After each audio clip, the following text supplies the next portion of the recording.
Oi, galera, tudo bem com vocês? Hoje a gente está oficialmente iniciando o curso de extensão sobre bioinformática. Antes de mais nada, eu gostaria de me apresentar. Meu nome é João Pacífico, sou biólogo com doutorado na área de bioinformática pela Universidade Federal de Pernambuco. Eu venho trabalhando com bioinformática desde o início da minha carreira acadêmica e hoje a gente vai começar a conversar sobre essa área temática que ainda é tão desconhecida para tantos. Você já ouviu falar sobre bioinformática? Eu acredito que a maioria de vocês não. Se já ouviram falar, muito bom. Significa que a gente já vai começar de um ponto acima. Mas vamos considerar que a gente nunca ouviu falar sobre bioinformática. E o que é que a gente vai ver hoje nessa introdução do que é a bioinformática? Primeiro, a gente vai ver como ocorre a geração dos dados, o que são as ômicas e como elas podem ser classificadas, o que é a bioinformática em si, né? Que tanto a gente vai falar durante esse curso de extensão, e como a gente pode aplicar essa bioinformática nas diferentes áreas, seja para trabalhar com micro-organismos, com plantas, com animais ou com vegetais, tá certo? Então, todo mundo com papel e caneta na mão e vamos começar hoje a entender o que é a bioinformática.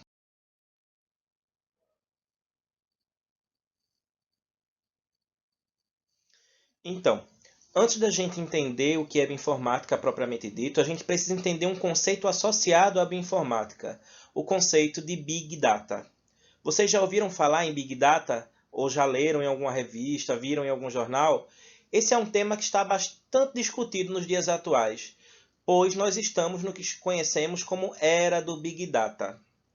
Mas o que seria este Big Data? Big Data se refere ao grande volume de dados que hoje se encontra disponível nas diferentes áreas, como, por exemplo, quais pessoas utilizam bicicleta para se deslocar ao trabalho no mundo.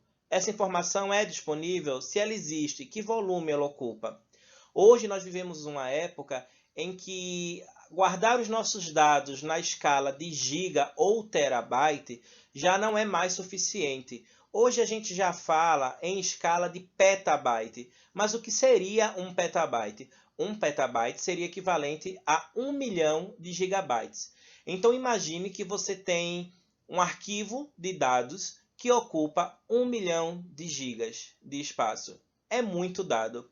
Então a gente tem uma grande quantidade de informação e essa quantidade de informação ela precisa ser trabalhada de alguma forma. É impossível trabalhar com essa quantidade de informação de forma manual. Então a gente precisa trabalhar com essas informações de forma computadorizada. É aí que a informática entra como ferramenta de auxílio nos diferentes campos. Não seria diferente da biologia. Então, o Big Data relacionado à bioinformática dentro da biologia é o conjunto de dados, sejam eles a partir de genomas de organismos, sejam a partir de proteomas ou qualquer outro tipo de genômica associado à biologia, que vai gerar dados que vão se acumular. Então a gente tem que estar pronto para trabalhar com um grande volume de dados, seja em projetos de metagenômica, de proteômica, de epigenômica, transcriptômica, metabolômica e genômica, ou seja, qualquer projeto na área de genética hoje em dia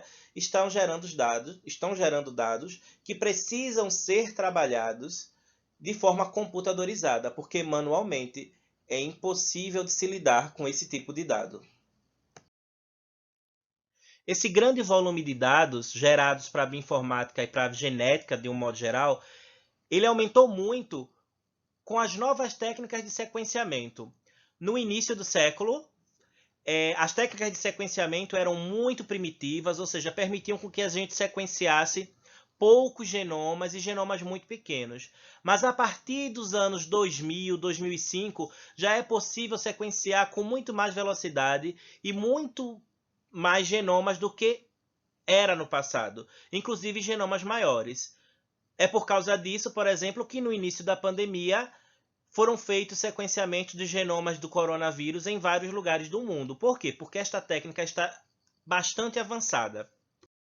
Se a gente olhar um equipamento de sequenciamento convencional como um equipamento da Illumina, que é uma empresa que fabrica sequenciadores, a gente tem que um sequenciador básico hoje consegue sequenciar cerca de 1 terabyte de informação por corrida.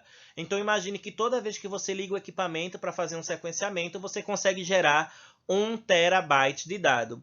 Mas aí vocês devem estar se perguntando, João, todo equipamento ele é eficiente dessa forma? Não. Alguns equipamentos tidos como equipamentos de primeira geração, como o ABI, certo?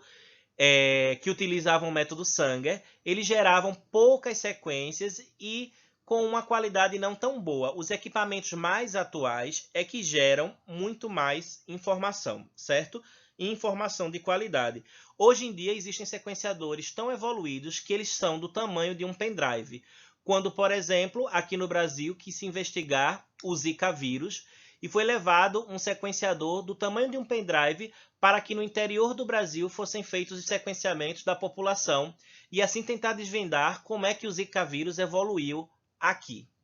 Esses sequenciadores de nova geração tendem a evoluir a cada dia e sua evolução está relacionada com a diminuição do preço para sequenciar, exatamente. Porque vocês devem imaginar que isso é um serviço muito caro no passado. Hoje em dia, ele já não é tão caro.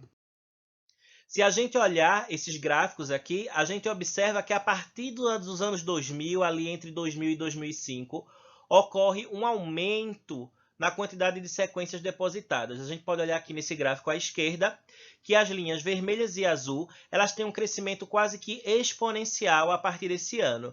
Se a gente olhar para o gráfico da direita, a gente percebe que esse momento coincide com a diminuição do valor do sequenciamento, ou seja, ali entre 2000 e 2005, a gente teve uma evolução dos sequenciadores, fazendo com que cada vez mais sequências fossem geradas, e o preço para esse sequenciamento caiu absurdamente.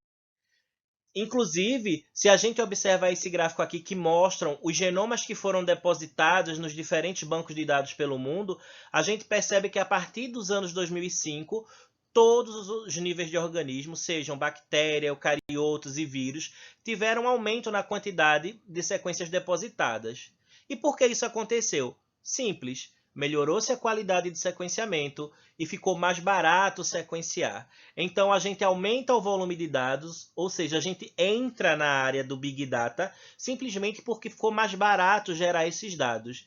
E aí, a gente cria para os profissionais da área um problema. A gente tem agora desafios computacionais. Por quê? Quanto mais dados eu gero, mais informação eu tenho que processar. Certo? E aí, se a gente olhar esse gráfico que apareceu agora aqui na tela, a gente vai encontrar 3 linhas. Uma linha amarela, uma linha vermelha e uma linha azul. A linha azul fala sobre a lei de Moore, que diz que a tecnologia no mundo, ou seja, a força dos computadores, ela tende a crescer de forma linear. Então, o computador que a gente tem hoje, ele é muito mais potente e eficiente do que um computador que a gente tinha há 10 anos atrás, correto? Essa linha vermelha corresponde à explosão dos novos sequenciadores e a linha amarela corresponde aos sequenciadores mais antigos. Se vocês observarem com calma, se a gente só tivesse os sequenciadores antigos, a gente sempre teria mais computadores do que sequências para analisar. Já quando a gente olha a linha vermelha, que mostra a explosão de sequenciamento com a melhoria dos sequenciadores e deixando mais barato sequenciar, a gente percebe que ali por volta de 2008, 2009, a gente está gerando muito mais sequências biológicas do que a gente tem capacidade de analisar. Então, a gente precisa investir em técnicas de biologia computacional, ou seja, de bioinformática, para que a gente consiga analisar esse grande volume de dados. Nesse cenário, onde a gente tem muito mais dados biológicos para analisar e pouca força computacional, foi necessário que se investisse em supercomputadores. Como assim? Os computadores que a gente tem hoje para trabalhar em bioinformática nos diferentes laboratórios do mundo são verdadeiros monstros, por assim dizer. Eles ocupam salas inteiras e têm uma alta capacidade de processamento. E aí vocês devem estar se perguntando, mas que profissional lida com essa informação? Não é só um profissional. Hoje, para trabalhar com bioinformática, com essa área de biologia computacional, a gente tem diferentes perfis. A gente tem um pesquisador em biologia, certo? O usuário de laboratório que vai fazer o sequenciamento, que vai gerar o dado. nós temos um especialista em computação que vai ter a capacidade de analisar esses dados, certo? E a gente vai ter o usuário, o bioinformata, que tem a capacidade de unir um profissional da computação com o profissional da biologia em si. Então, em bioinformática, nós buscamos um profissional que tenha habilidades em informática e conhecimentos em biologia. Não é tão fácil ter este tipo de conhecimento, mas é um caminho muito bom de se trilhar, porque nos próximos anos a bioinformática vai ser a área do futuro, a área das grandes descobertas. Inclusive, se a gente observar várias pesquisas que estão sendo feitas neste momento para combater o coronavírus, várias delas utilizam o bioinformata como principal ferramenta humana para pesquisa. Só para vocês terem ideia de como o sequenciamento e as técnicas de bioinformática ficaram mais eficientes, quando se pensou em sequenciar o genoma humano lá nos anos 2000, se gastou 3 bilhões de dólares durante 13 anos para que a gente pudesse concluir esse genoma. Hoje, com os computadores e tecnologias de sequenciamento disponíveis, isso custaria cerca de $1.000 e levaria um dia para ser concluído. Vocês devem estar se perguntando, mas é possível sequenciar o seu genoma? Sim.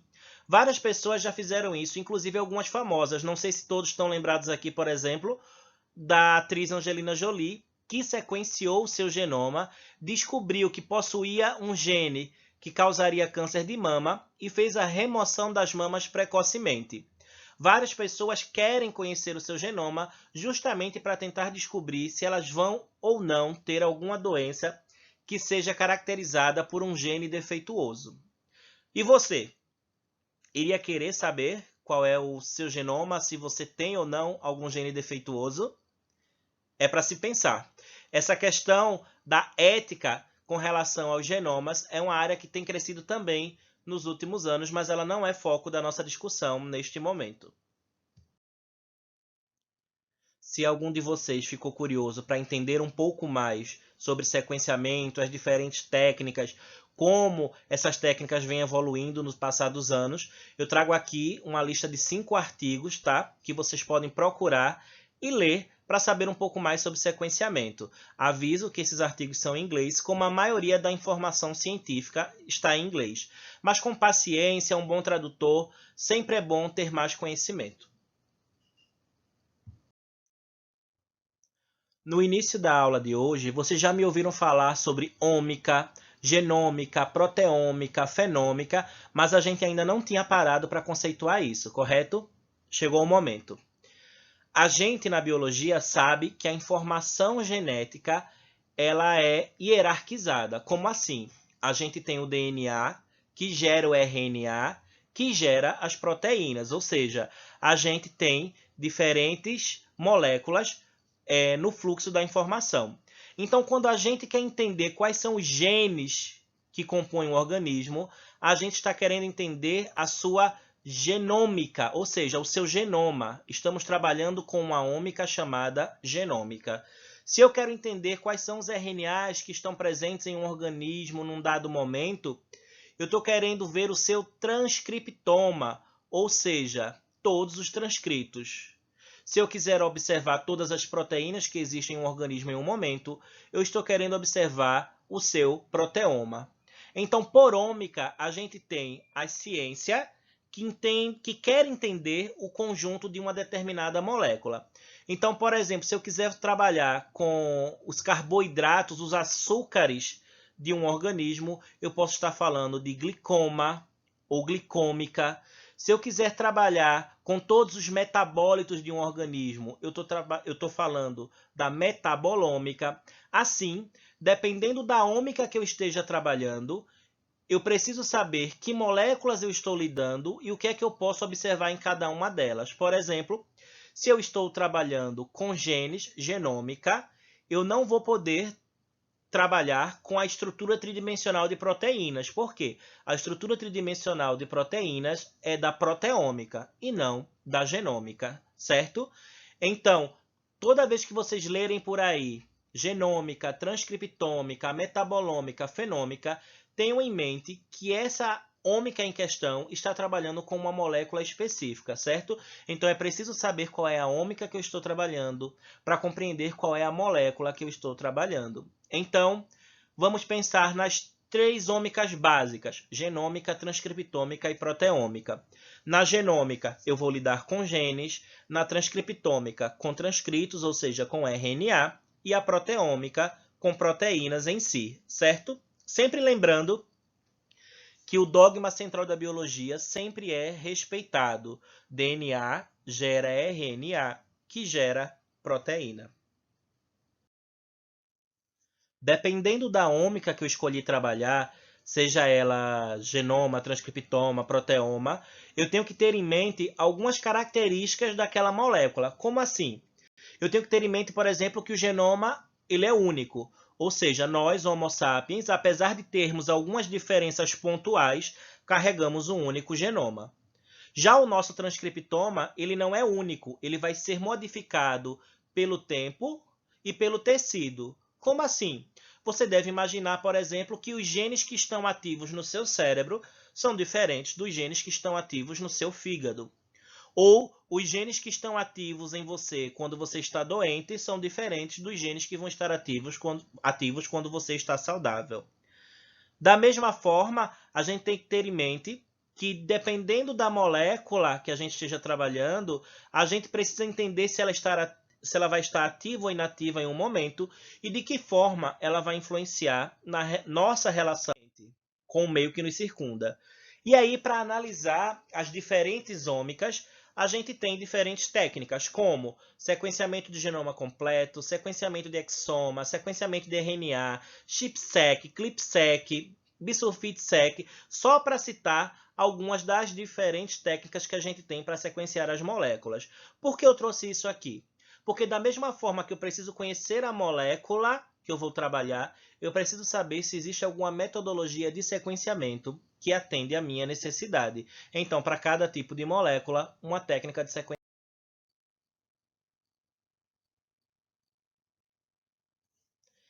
E aí, independente da técnica que eu escolhi para trabalhar, eu tenho que ter em mente que cada técnica vai gerar um resultado diferente, independente do organismo que eu escolha.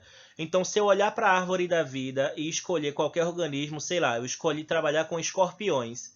Se eu escolhi genômica, eu só posso analisar mutação, indels, número de cópias. Eu só posso ter uma análise estrutural. Já se eu estou analisando transcriptômica, eu posso ver a expressão desses genes, eu posso ver se houve alguma fusão de gene, se algum gene foi editado, se o RNA foi editado. Por quê? É proveniente da técnica. Já se eu estou trabalhando com outras metodologias como ChIP-seq, epigenômica, eu vou poder analisar outras características como metilação, histona. Eu sei, tá tudo um pouco confuso agora, mas eu não quero que vocês se prendam a estas técnicas, mas que vocês percebam que dependendo da ômica que eu selecionei, eu posso fazer análises mais ou menos complexas, mais robustas ou menos robustas, mas é possível obter dados a partir de qualquer ômica. E juntando diferentes ômicas, que é o objetivo que a gente tem hoje em dia na bioinformática, a gente consegue fazer uma integração de dados e interpretá-los de forma mais eficiente. Se a gente pensar, por exemplo, no coronavírus, analisando genômica, transcriptômica e proteômica, a gente pode gerar, ou pelo menos buscar, terapias, vacinas que lidem com o vírus.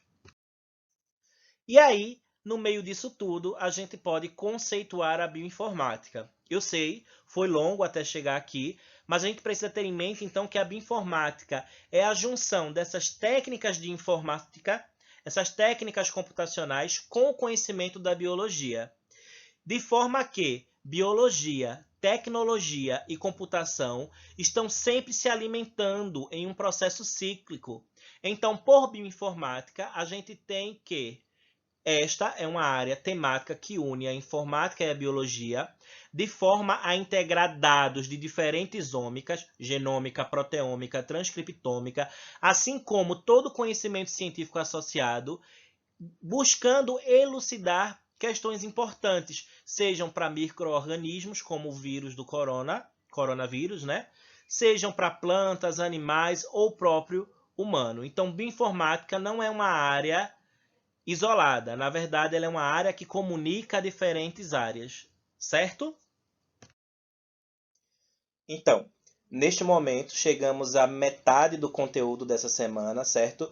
Então, até aqui, nós navegamos pelo mundo do Big Data das ômicas e conceituamos a bioinformática. Paramos por aqui e na próxima aula a gente vai ver bancos de dados, certo? Onde é que as sequências que foram geradas vão estar depositadas e onde nós, bioinformatas, podemos encontrar elas, bem como a gente utiliza a bioinformática no melhoramento de plantas ou, por exemplo, na descoberta de novas moléculas com atividade terapêutica. Por hoje é só. A gente se vê na próxima aula, mas dê uma olhada lá no mural que tem uma atividade para vocês fixarem melhor o conteúdo da bioinformática. Até a próxima!